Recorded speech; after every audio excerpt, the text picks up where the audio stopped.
Welcome to Sweet Life Beat Life. We hope this video helps. You start by preparing the scene. Enable shadows and move the time of day to a night hour so you see immediate contrast.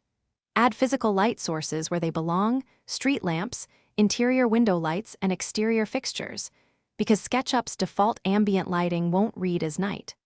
Once done, set a high-quality style and turn off bright daytime sky elements.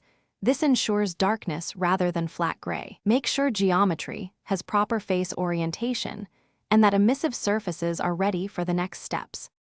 Now create emissive materials for lamps and lit windows so they read as light sources in render. In your material editor, pick a texture or color, then enable emissive or self-illumination and adjust intensity until the glow looks believable. Apply these materials to lamp bulbs, glass panes with interfaces, and any screens. Add small light geometry discs or spheres, about 1/2 to 1 meter in diameter, behind emissive faces to give bloom in post or native renderers. For final output, set your renderer exposure lower and raise contrast so the scene reads as night. Enable bloom and tone mapping for convincing glows.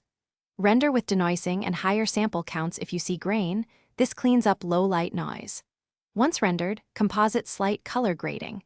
Deepen blues in shadows and warm highlights near lamps. If lights vanish or look flat, check face normals, confirm emissive toggles are active, and verify layers or components aren't hidden. Fixing those resolves most night view issues.